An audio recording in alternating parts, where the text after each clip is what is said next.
Summer, 1945. The war is over, and Moscow breathes again. On Red Square, beneath the pale gold of evening, soldiers march in rows that seem endless. Their boots strike the cobblestones with the rhythm of a single heart. At a signal, captured Nazi banners are flung down at the foot of Lenin's mausoleum, a gesture older than empire, a Roman triumph reborn beneath the Kremlin's towers. Crowds fill every inch of the square. They wave flowers, scarves, and flags. Their voices rise and merge into one sound, a storm made of joy and exhaustion. Stalin, Stalin. His name rolls like thunder across the air. The small man in the long coat stands motionless on the reviewing stand, and yet every eye lifts toward him, as if he were the axis on which the world now turns. But triumph is only ever the surface of history. Beneath the roar of the crowd, beneath the crash of drums and the thunder of Stalin's name, lies another silence, one that stretches backward through time. The man on the reviewing stand did not step fully formed into glory. He climbed here through smoke, fear, and years that no one now dares to speak of. As the last flags ripple in the warm evening wind, we turn away from the square and travel back past the ruins of war, past the iron parades, into a smaller, rougher world. A world of dust roads and wooden houses, where a child once walked through the narrow streets of Gori, Georgia. Before he was the man of steel, he was just a boy with scars on his hands and fire in his eyes. And in the shadows of that forgotten town, the future tyrant first learned how pain can become power, and how fear, once planted, can grow into empire. The wind in Gori carried the dust of many tempers. It blew through narrow alleys where cobblers bent over their work, and boys threw stones at stray dogs. Among them was a small, dark-eyed child named Ioseb Jugashvili. Later the world would know him as Stalin. But here, in this rough Georgian town at the edge of empire, he was just so-so. His father, Beso, was a shoemaker with calloused hands and a bottle that rarely left them. When he came home on the rare nights, he did the house turned into a battlefield. Shouts, breaking furniture, the crack of leather against skin. His mother, Keke, tried to shield her son, sometimes with her body, sometimes with prayer. The icons on the wall looked down on both devotion and despair. Outside, Gori was no gentler. The town's boys fought for sport, fists and sticks, deciding who would lead and who would bow. Violence was a language everyone spoke fluently. In winter, when the snow pressed the roofs low and hunger turned mean, people survived on sharp tongues and stubborn pride. So-so learned early to read faces, the flicker before a blow, the tremor of fear in others. He was small and often sick, one arm slightly withered from an accident, but his eyes burned with a strange watchfulness. The world, to him, was a place where the strong ruled and the weak survived only by silence or cunning. One afternoon, he saw something that would never leave him. Two men, condemned as thieves, hanged in the town square. The crowd murmured, the rope creaked, and the boy's heart stamped the moment into memory. Power, he understood, came not from God or goodness, but from the hand that held the rope. At night, his mother whispered scripture by the flicker of a candle. She dreamed that her son might one day serve the church, and he did sing his voice clear and pure enough for the choir to lift it toward heaven. But in his silence, another music began to form, the sound of defiance. In Gori's church school, So-so found that words could cut sharper than fists. He memorized lessons with eerie precision, outpacing his classmates. Books became both refuge and weapon. He learned that power could be built not only from strength, but from knowledge and patience. When he looked at his reflection in the window pane, he saw a small boy who would never be tall, never be gentle, but might one day make the world bend toward him instead. The seeds were sown: the hunger for respect, the mistrust of love, the belief that pain was the only teacher that never lied. And the wind of Gori kept blowing, whispering through the narrow streets, carrying with it the name of a boy who had begun to dream of control. By the time Soso left Gori for Tiflis, the road wound like a long confession through the Caucasus hills. His mother wept as she packed his worn clothes, whispering that her boy would serve God. The seminary was her dream, the church her hope against the chaos of the world. Tiflis Theological Seminary stood like a stone citadel above the city, a place built to mold obedience as much as faith. Inside, the air smelled of candle wax, ink, and fear. The young men rose before dawn to pray, marched in silence through cold corridors, and learned that doubt was a sin punished as harshly as theft. At first, Soso excelled. His memory was astonishing. His teachers praised his sharpness, though they found his eyes unsettling, too steady, too watchful. He sang hymns that trembled with feeling.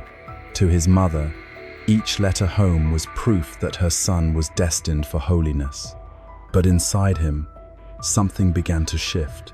He found that prayers repeated too often lost their power, that holiness sounded hollow when spoken by men who ruled with fear. Beneath his mattress, hidden in the pages of scripture, he began to slide forbidden books: Darwin, Marx, Engels. The words burned with a new kind of revelation, the gospel of reason, the promise of revolution. By candlelight, he and a few others whispered about the working man, the tyranny of czars and priests, the birth of a new world. He learned to hide his thoughts behind a calm face, to speak softly while the inside of his mind roared. Discipline became a mask, and silence his new form of prayer. When the seminary's instructors discovered a banned pamphlet among the students, the punishment was swift and merciless. Some were expelled, others were made examples of. Soso was questioned but remained composed, denying everything with the poise of someone already learning politics. It was in these quiet, dangerous years that belief drained out of him, not with a shout, but with the slow leak of disappointment. God seemed too distant to answer, the new faith of revolution, too immediate to ignore. By 1899, he walked out of the seminary gates for the last time. To the priests, he was a fallen student. To his mother, a heartbreak. But to himself, he was something new, unclaimed by God, yet claimed by an idea. The streets of Tiflis were alive with the murmur of discontent. Workers whispered of strikes, printers smuggled leaflets, and a secret party, the Russian Social Democratic Labour Party, was gathering in shadows. Soso found them, or perhaps they found him. Either way, his path was set. The boy who once sang hymns now spoke of the death of old gods.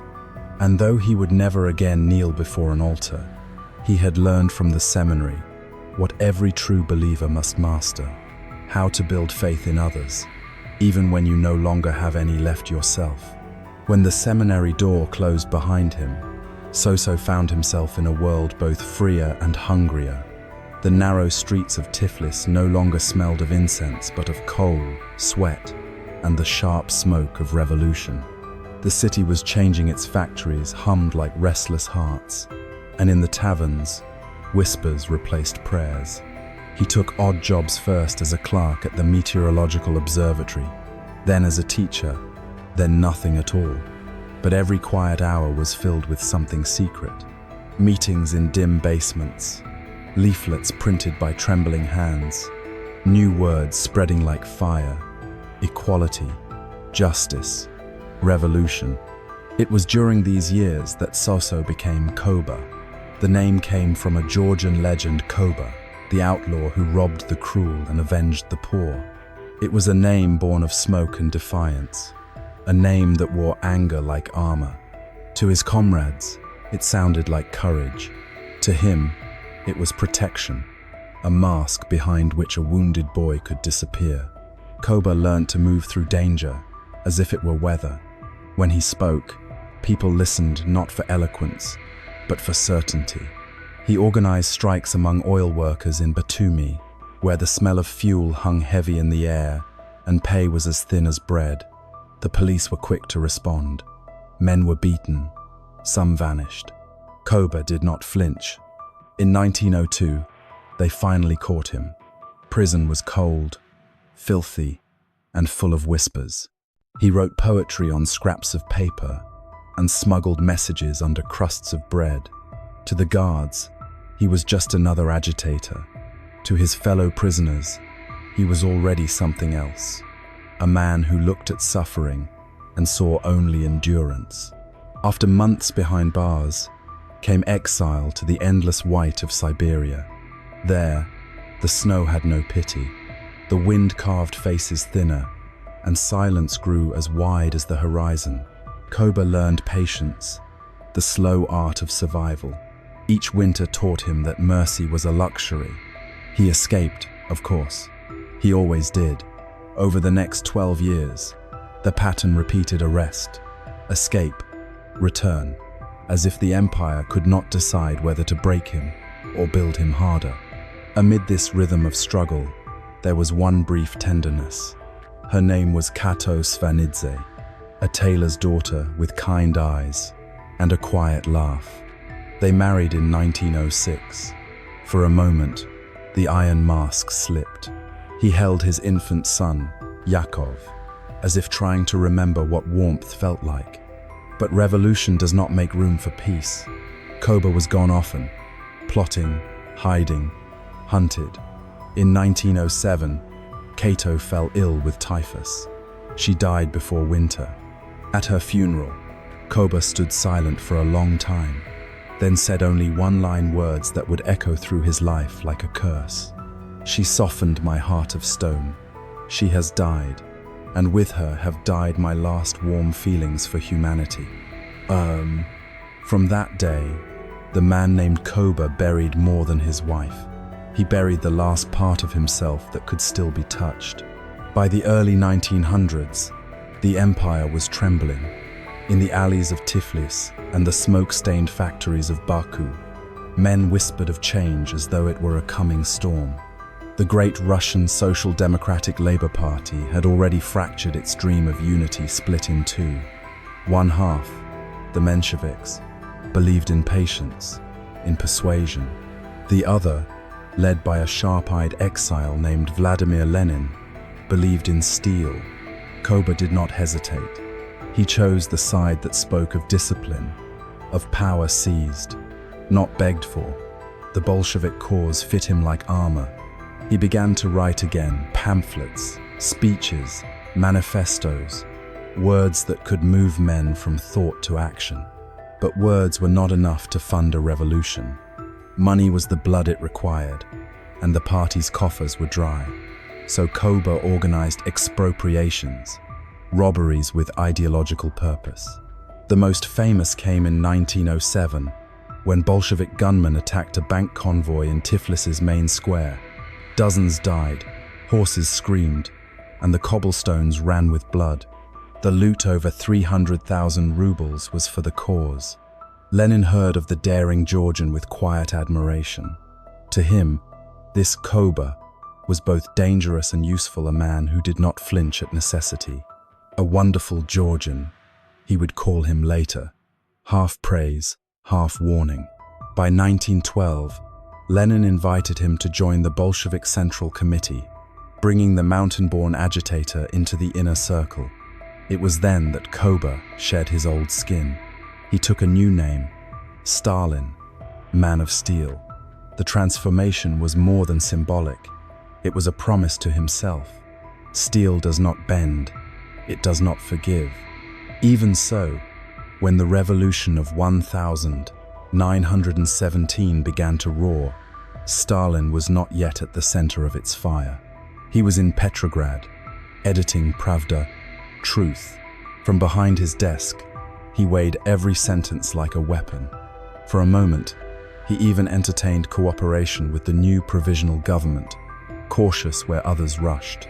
The city was chaos soldiers refusing orders, bread lines stretching like rivers of hunger, factories seized by workers shouting slogans that filled the cold air with heat.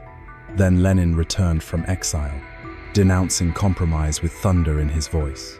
He called the new government imperialist, the revolution unfinished, and Stalin listened. He had always known which way power was shifting. The softness in his writing disappeared. His editorials hardened, echoing Lenin's voice, sharpening into steel. He watched from the margins as events raced ahead: the July days, the arrests, the brief lull before the storm. He helped hide Lenin when the government turned its gaze upon him. He was quiet, dutiful, invisible when he needed to be. Yet within him, the calculation never stopped. In October, the storm finally broke. Guns roared over the Winter Palace. By morning, the old order had fallen. Stalin did not lead the assault, nor was his name shouted in the streets, but he was there, standing in the smoke, eyes narrowed, already thinking of what would come after. History would remember the men who charged. Stalin remembered the silence that followed, and how power always belonged to those who could endure it. When Lenin returned to Petrograd, the air itself seemed to crack. The man who had lived in exile strode into a city trembling on the edge of chaos, his words sharper than gunfire. "No compromise," he thundered. "No peace with the old order. Power must pass to the Soviets." Stalin listened, and once again adjusted his compass. The brief softness of Pravda vanished. He aligned himself with Lenin's fury, his certainty. Within weeks, the Bolsheviks no longer whispered of change, they prepared to take it by force. In October 1917, the streets filled with the sound of boots and banners.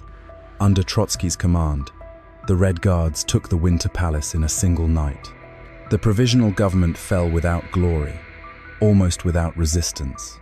In its place rose a council of commissars, men who believed they could shape the world as easily as they signed decrees. Stalin was among them. Lenin appointed him People's Commissar for Nationalities, a role as complex as the empire itself. His task, to weave together a patchwork of restless lands, to hold in one hand dozens of nations, tongues, and wounds. He spoke the language of unity, but he already thought in terms of control. The revolution's dawn quickly turned crimson. Russia dissolved into civil war, the Reds against the Whites, the dreamers against the dispossessed. Fields burned, trains derailed, villages erased. It was a war fought as much for survival as for belief. Stalin's assignments took him far from Petrograd to Tsaritsyn on the Volga, a city soon to bear his name. There he learned to rule as he would for the rest of his life. Through fear, supplies were hoarded, enemies shot, loyalty demanded. He clashed bitterly with Trotsky, the brilliant head of the Red Army, defying orders and accusing subordinates of treachery. Once, when a group of officers questioned his command, he had them imprisoned on a leaky barge and left to drown in the river's slow current. Lenin scolded, Trotsky raged, but the city held, and the legend grew. Stalin's brutality seemed, to some, a kind of strength. By 1920, the Reds had triumphed. The Civil War left the country a skeleton. Famine, disease, empty villages. But from its ashes rose a new power structure, centralized, disciplined, unforgiving. The Bolsheviks renamed themselves the Russian Communist Party, as if to bury the revolution's idealism under something harder, more permanent. Within this new order, Stalin thrived. He was not the loudest, nor the most eloquent, but he was indispensable. He understood how to work in the shadows, to outlast men more brilliant than himself. While others spoke of freedom, he studied obedience. While others built ideology, he built networks. And as Lenin began to dream of the world revolution, Stalin began to dream of something smaller but infinitely more dangerous: control of Russia itself. By 1922, the revolution had aged. Its heroes grew tired, its promises worn thin. Russia was quiet now, but it was the uneasy quiet after an earthquake. In the Kremlin, the man who had once shaken the empire, Vladimir Lenin, began to fade. The strokes came like small assassins. First his voice faltered, then his right hand, then his will. In that silence, another figure began to move slowly, methodically: Stalin, now General Secretary of the Communist Party, a position few had thought important. It was a bureaucrat's title, meant for paperwork and order, but Stalin saw its hidden power. He controlled who entered the party, who rose, and who vanished into obscurity. In a system built on loyalty, he became the gatekeeper of destiny. Yet not everyone was blind to his methods. The Georgian question, how to integrate his homeland into the new Soviet Union, had become a test of power. Lenin wanted a gentle hand, a union of equals. Stalin sent the bayonets instead. Georgian leaders were crushed, their pleas dismissed as nationalism. When Lenin heard of it, even through his sickness, anger burned through the fog of his failing body. In his final writings, Lenin dictated a warning, one that would not be read until after his death. Comrade Stalin is too rude. This defect, though tolerable in our midst, becomes intolerable in a Secretary General. I suggest the comrades think of a way to remove Stalin from that post. But by then, it was too late. Stalin had already filled the corridors with his own echoes, clerks, officers, delegates, each owing their rise to him. Even as Lenin struggled to speak, Stalin's voice grew louder in every office. Then came the insult that sealed the rift. When Lenin's wife, Nadezhda Krupskaya, confronted Stalin over his interference in her husband's treatment, he unleashed a torrent of abuse. Crude, personal, unforgivable. Lenin heard of it. He never forgave. Some say the stress hastened his final stroke. On a cold January morning in 1924, the revolution's architect died. His passing spread through Russia like a tremor through ice. Cities wept, bells tolled, trains stopped as workers stood bareheaded in the snow. Stalin acted swiftly. He organized the funeral, stood at the coffin's side, and wept on cue. He placed his hand on Lenin's casket, as if in blessing and in inheritance. Trotsky, ill and far away, was told of the funeral too late to attend. Whether by accident or design, the message reached him only after the burial. In the eyes of millions, it was Stalin, not Trotsky, who walked behind the coffin of the revolution. In the months that followed, Lenin's body was embalmed, sealed in glass, turned into a relic. Stalin stood beside it, the living guardian of a saint. His words now dripped with reverence. To doubt me is to doubt Lenin, and few dared. Quietly, the machine he had built as General Secretary began to hum. Positions shifted. Enemies found themselves reassigned to distant provinces. Loyalists multiplied like shadows in torchlight. By 1925, Trotsky was isolated, his brilliance no match for the web tightening around him. 2 years later, he was exiled from the party. The revolution that had once promised to destroy tyranny had instead built a new kind, one quieter, colder, and far more enduring. And the man who held it together was no longer the fiery Cobra. He was Stalin, the steel, at the heart of the new empire. The revolution had promised bread, yet hunger still ruled the land. By the end of the 1,920 seconds, Stalin looked out at the vast Russian countryside and saw not villages or families, but inefficiency chaos to be tamed. Grain was the lifeblood of the state, and the peasants held it in their hands. To him, that meant they held power, and power outside the party was an infection that had to be cut out. So he declared war on the village. Collectivization. He called it a grand experiment to pull millions of scattered farmers into collective farms where land, tools, and harvests would belong to the people, which meant, in truth, to the state. Lenin had once tried something similar, then retreated when famine came. Stalin would not retreat. Where persuasion failed, he would use force. The campaign began with words, then with quotas, then with guns. A new enemy appeared in Soviet speech, the kulak, a rich peasant, though in reality it could mean anyone who owned a cow, a plow, or a patch of good soil. They were branded as parasites, enemies of progress, to be liquidated as a class. Party agents fanned out across the plains, armed with notebooks and revolvers. Villagers were ordered to denounce the kulaks among them. Sometimes neighbors pointed fingers out of fear, sometimes envy. A name spoken in anger could send a family to their death. Trains began to fill boxcars carrying men, women, and children to the frozen distances of Siberia. Entire hamlets disappeared overnight. Their houses stood empty, snow drifting through open doors. Those who remained were forced into collectives. The state took the harvests, leaving little but chaff for those who grew it. Resistance spread like fire. Peasants slaughtered their own cattle rather than see them seized. Women burned their grain. Old men wept as they buried seeds in secret. The earth itself seemed to groan. In the Ukraine, once the empire's breadbasket, the soil turned from black to red. Crops failed, requisitions continued, and famine set in a slow, deliberate famine, born not of drought but of policy. People ate bark, leather, weeds. Mothers traded silence for survival, watching their children fade.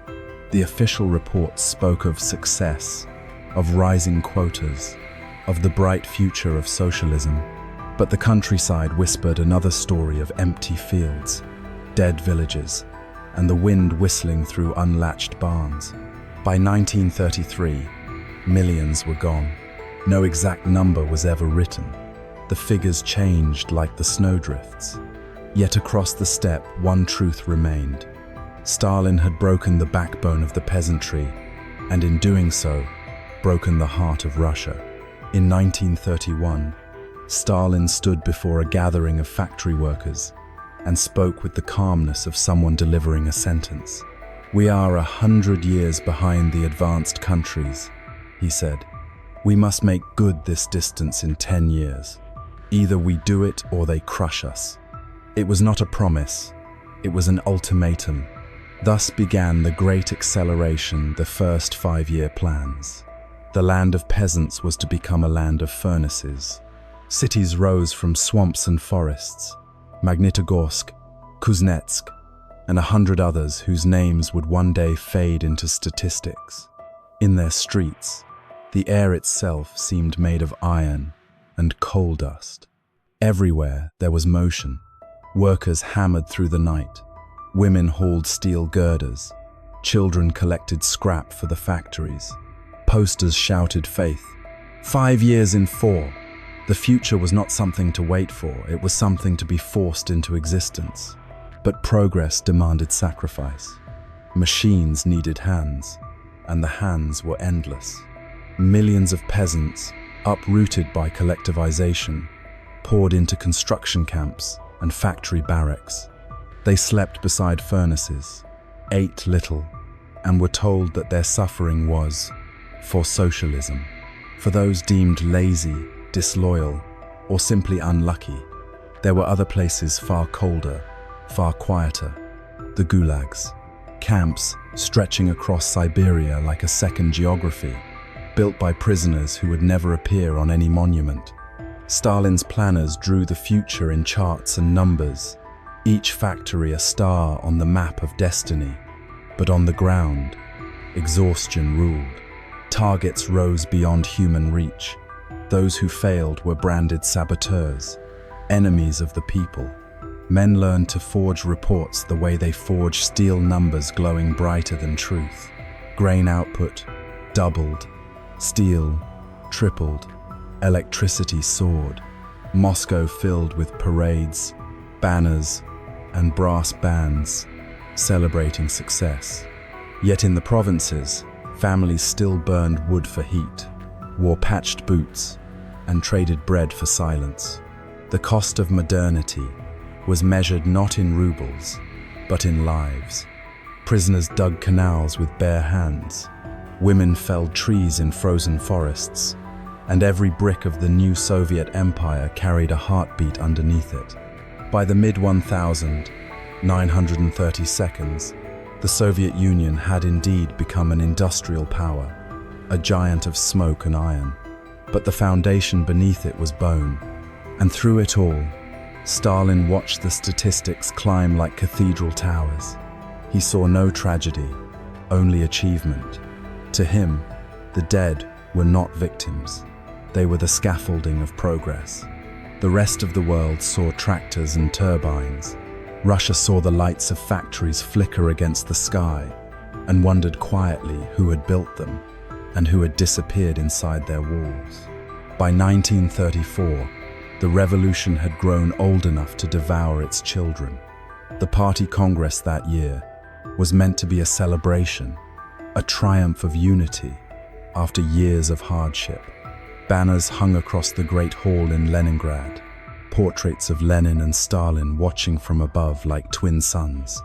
Delegates applauded on cue, shouted slogans, cheered the name of the leader. But beneath the ovations, a murmur traveled the room. Another name was being whispered: Sergei Kirov. Kirov was young, confident, and popular in a way Stalin had never been. He smiled easily, joked with workers, and carried the air of someone unafraid. At the Congress, he received more votes than Stalin himself for the Central Committee. A gesture, perhaps, but one that drew a thin line of frost through the room.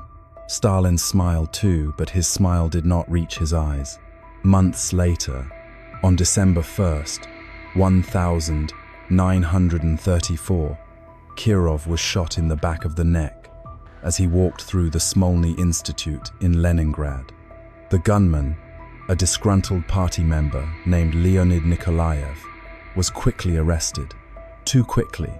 The story never fit neatly, and the investigation seemed to follow its own pre-written script. Officially, it was an act of personal grievance. Unofficially, it was the spark Stalin needed. Within hours, emergency decrees were issued. The new law stripped defendants of appeal and defense. The trial and the sentence would now be one and the same. Stalin arrived in Leningrad personally, overseeing interrogations, signing lists. The assassin's wife was shot. His mother, too. The circle widened until thousands were pulled in.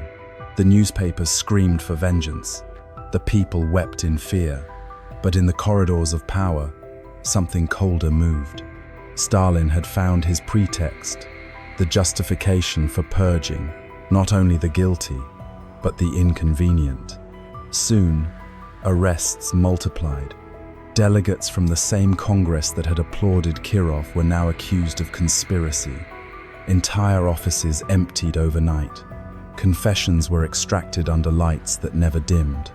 A new rhythm of terror began to pulse through the party itself. Every district received quotas for arrests and executions. Meeting the number was loyalty. Exceeding it was devotion. Local officials competed to prove their zeal. The prisons filled faster than the paperwork could follow. In a land where words were once weapons, now silence became the only defense. But even silence could betray you. A neighbor's glance, a careless phrase, a name in the wrong notebook, any could summon the knock at night. The death of Kirov had done more than remove a rival. It had opened a door that would never fully close again. Through it, fear entered and made itself at home. Between 1936 and 1939, Russia held its breath. It was not peace, it was paralysis, the kind that comes when a whole nation learns to listen for footsteps at night. The years of the Great Terror had begun. It started, as always, with speeches. Stalin spoke of vigilance, of hidden enemies, of traitors in our midst. The applause that followed was thunderous, but hollow. Everyone knew that to clap too softly was suspicious, and to stop first was worse. Soon the arrests began again, no longer in hundreds but in waves. The prisons overflowed, and still the trains rolled east. In Moscow, the show trials became a theater of fear. Men who had once built the revolution, the old Bolsheviks, were dragged before cameras, thin and broken. They confessed to impossible crimes: espionage, sabotage, conspiracy with foreign powers.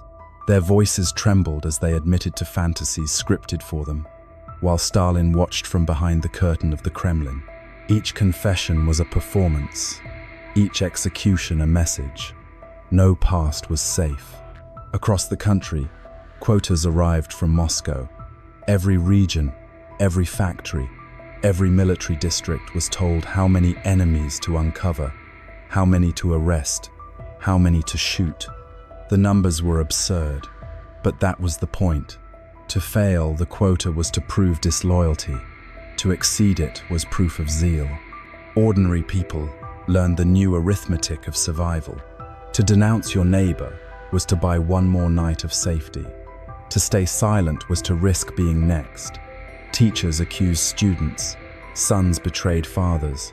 Old friends crossed the street to avoid each other's eyes. Fear became the only common language left. The gulags, already vast, burst their boundaries. Camps multiplied across the tundra, islands of misery in an empire of snow. Prisoners built their own fences, their own graves. Those who survived learned to speak without moving their lips, to dream only of bread and sleep. Even the party itself was devoured. One by one, officials vanished. Some drank poison rather than wait for the knock on the door. Others signed false confessions just to make it end. Out of 15 members of Lenin's original Politburo, almost all were dead. Then the terror turned its gaze to the Red Army, the one institution strong enough to threaten Stalin. Marshals, generals, strategists, men who had fought and won the civil war were arrested, accused of treason, and shot. The army's spine was broken, its future defense crippled before another war had even begun. And yet, the man behind it all trusted no one, not even himself. Stalin slept little, pacing his office through the night, summoning subordinates only to watch them tremble. He saw plots in every silence, enemies in every mirror. By 1939, the air was heavy with ghosts. The revolution that had begun with songs of brotherhood now whispered only in fear. A single man had turned an entire country into a prison and stood inside it himself. By the late 1932, thunder rolled again over Europe. The world that had bled once was preparing to bleed again. Hitler's armies marched across borders. With the rhythm of inevitability, Austria swallowed, Czechoslovakia carved. The Western powers, Britain and France, issued protests and promises, but little else. From Moscow, Stalin watched and calculated. The Great Terror had ended not in safety, but in emptiness. His army was crippled, his officers dead, and yet the world beyond his borders looked hungrier than ever. He sent diplomats westward, seeking an alliance, some form of assurance that, should the storm come east, Russia would not stand alone. But in London and Paris, there was hesitation, even contempt. To them, the Soviet Union was an experiment gone mad. To Stalin, the democracies were cowards cloaked in ceremony. Negotiations dragged through the summer of 1939, lost in mistrust. Then came an unexpected visitor from Berlin. Hitler's envoys arrived with a different proposal, clear, ruthless, and tempting. If Germany and the Soviet Union could guarantee each other's neutrality, both would have time to strengthen. And in secret, they would divide Eastern Europe, like gamblers marking cards. The deal was cynical. It was monstrous. And Stalin agreed. On the night of August 23rd, 1939, the Molotov-Ribbentrop Pact was signed in the Kremlin. Cameras captured smiles, handshakes, the illusion of peace.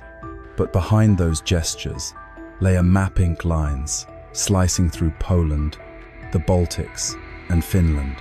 For the Soviet Union, it was a reprieve. 10 years earlier, Stalin had promised to close the gap with the West. Now he had bought time to prepare for the next war. To his people, he declared it a victory of diplomacy. To himself, it was survival. The world gasped. The sworn enemies, fascism and communism, had clasped hands. Even among Stalin's closest aides, there was unease, but he brushed it aside. Hitler, he said, is a man of his word. A week later, on September 1st, Germany invaded Poland from the west.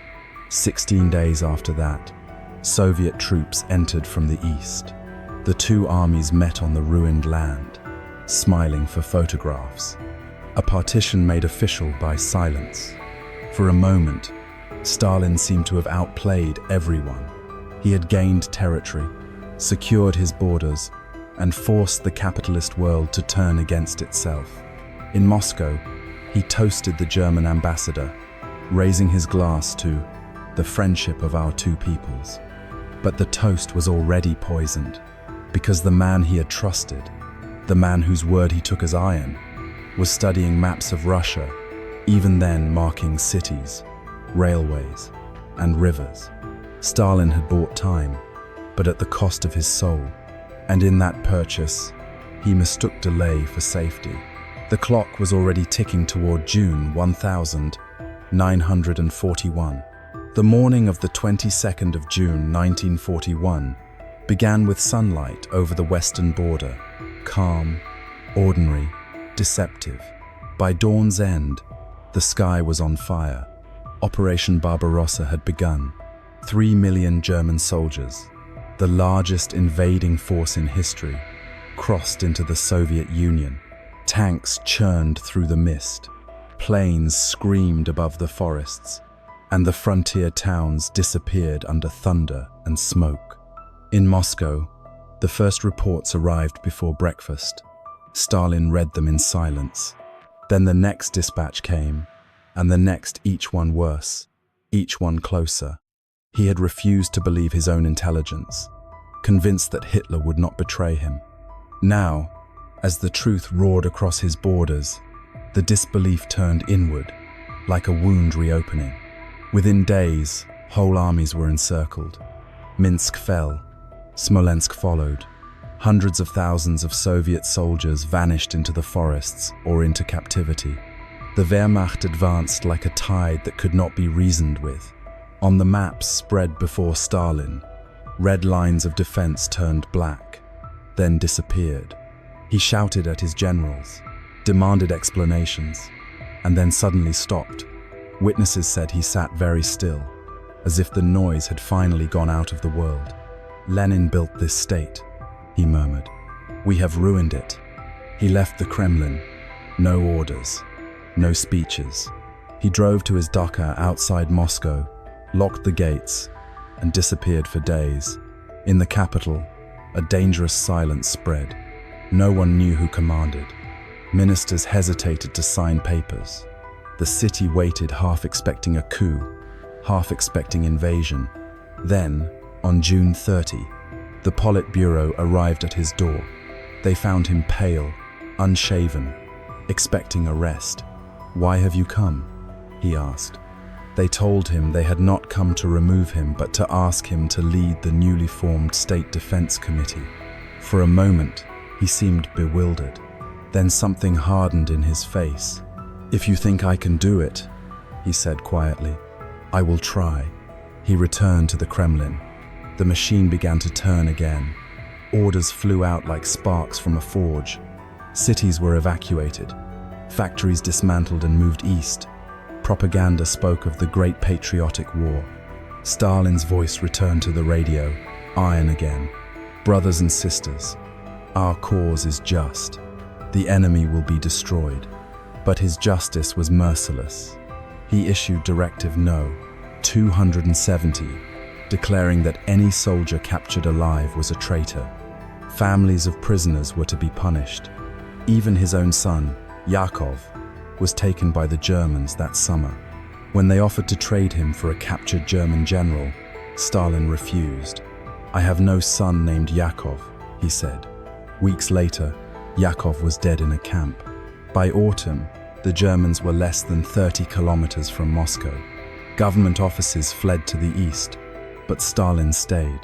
On November 7th, he stood on the reviewing platform in Red Square, while tanks rumbled past, straight to the front lines. Snow fell, soft and relentless, as he saluted the soldiers who might never return. The people watched, and something shifted. The fear that had once chained them now turned outward, toward the invader. That winter, the Red Army, frozen, starving, outgunned, stopped Hitler at the gates of Moscow. It was the first great stand, the first hint that the unthinkable might yet be endured. Behind the walls of the Kremlin, Stalin exhaled for the first time in months. The war had just begun, but so, too, had his transformation into something larger than a ruler, a symbol of a nation's terrible will to survive. The war that began in terror became a test of endurance. By 1942, the map of the Soviet Union was a wound. Whole regions had been swallowed, cities flattened, rivers choked with the remnants of bridges. But the tide was turning not through miracles, but through attrition, through the terrible arithmetic of blood and steel. At the edge of the Volga lay a city that carried his name, Stalingrad. It was not only a battlefield, it was a symbol. To lose it would mean humiliation. To keep it, salvation. So the order came, not a step back. For months, the city burned. German bombers turned streets into rubble. The Volga ran red with oil and blood. Soviet soldiers fought from basements and sewers, measuring victory not in miles, but in rooms. Snipers nested in broken windows. Entire divisions vanished, and still they fought. Then, in winter, the trap closed. Soviet forces encircled the invaders, cutting them off from supplies. What began as a siege turned into a reversal of fate. By February 1943, the German Sixth Army surrendered 90,000 men reduced to shadows. For the first time, the unthinkable had happened. Hitler had been defeated, and Stalin's Russia had survived. Across the nation, church bells rang for the first time in years. Moscow lit up in celebration. The war was far from over, but hope had returned, scarred, cautious, defiant. Stalin's image began to shift. To his people, he was no longer just the generalissimo, the unbending father of the war effort. To the outside world, he became Uncle Joe, the paradoxical ally. Britain and the United States, desperate for the Eastern Front to hold, treated him with a kind of wary respect. At Tehran, and later at Yalta, he sat beside Roosevelt and Churchill, the three victors shaping a new world. In photographs, he smiled faintly, pipe in hand, an inscrutable presence draped in grey. He spoke little, but every word carried the weight of his armies. To the west, he was the man who had stood against Hitler's fury. To himself, he was the architect of vengeance, but behind the triumphs lay unbearable loss. More than 25 million Soviet citizens were gone, soldiers and farmers, children and mothers. Whole towns ceased to exist. Villages were rebuilt from ashes, families from memory. Stalin called it victory. The people called it survival. He vowed that Russia would never again stand undefended. In his mind, the map of Europe was not a peace treaty, it was a buffer zone waiting to be drawn. As his armies marched westward, liberating Eastern Europe, liberation became occupation. Poland, Romania, Hungary, Bulgaria, all began to feel the heavy hand of Moscow. To the Allies, it was the necessary price of security. To Stalin, it was justice for a century of invasion and betrayal. When the final guns fell silent in 1945, the flags rose over Berlin, and soldiers wept among the ruins. The Red Army had carried the war to the enemy's capital, but for every mile won, 1,000 graves marked the cost. In the glow of victory, Stalin appeared unassailable. Yet even in triumph, his gaze turned eastward again past the smoldering cities, toward the next struggle, the one without battlefields, the silent war for the soul of Europe. The war ended, but peace did not come. When the guns fell silent in 1945, the Soviet people imagined rest bread without ration cards, nights without sirens, a return to something like life. Instead, they found themselves in another kind of battle, the struggle to survive the peace that Stalin built. Victory had filled the streets with banners and portraits, with songs about the great leader who had guided them through hell. But beneath the parades lay silence, deep, fearful silence. The war had taught people to obey. Now, peace demanded the same. Millions of soldiers returned from the front, expecting gratitude. What awaited them were interrogations. Those who had been captured by the Germans, even briefly, were branded traitors. Many were sent straight from the train stations to labor camps, still wearing their medals. Others vanished under accusations of foreign contamination. A new paranoia took root. The world beyond the Soviet border was now the enemy again, an infection that might creep in through books, films, even friendships. Those who spoke foreign languages too fluently, who read foreign journals, who wrote too elegantly, were called cosmopolitans, a word that soon meant suspicious. Writers, professors, doctors, anyone touched by the outside world were watched, questioned, erased. Then came the whispers of something darker. In the late 1942, a campaign began against rootless cosmopolitans, most of them Jews accused of disloyalty or conspiracy. The press printed caricatures. Names disappeared from office doors. Hospitals lost their chiefs. It was the slow tightening before what would later be called the doctor's plot, a fever of accusation in which even those who healed others were painted as enemies of the state. And through it all, the cult of Stalin grew to godlike size. In December 1949, for his 70th birthday, Moscow became a shrine. Gifts poured in from across the Union, embroidered banners, crystal busts, cities renamed in his honor. Children recited poems to him on the radio. Delegations lined up to bow before his portrait. At the celebration, an old man with trembling hands read a dedication to the greatest genius of all ages. Stalin sat impassive, the pipe unlit, his face neither smiling nor human. He had long since learned that warmth was weakness. Yet behind the granite image, his private world was crumbling. The wife, who had once defied him, had been dead for nearly 2 decades. A self-inflicted gunshot after one argument too many. His eldest son, Yakov, had died in a German camp. His younger son, Vasily, drank himself into ruin, terrified of living up to his father's shadow. His daughter, Svetlana, loved unwisely and was punished for it, her lovers arrested, her heart broken, her name turned into a burden. The man worshipped as a father of nations had lost his own family one by one, consumed by the same machinery he had built. Outside the Kremlin walls, the country staggered under the weight of victory. The war's orphans filled the streets. Veterans begged beside factories they once labored in. Apartments overflowed with 3 generations sharing one stove. The radio spoke of triumph, but the people spoke only in whispers. They were tired, so tired they no longer remembered a time without fear. But exhaustion itself was dangerous. So they learned again the lesson of survival: to praise louder, to speak less, to endure. And Stalin, enthroned in the twilight of his reign, mistook their silence for devotion.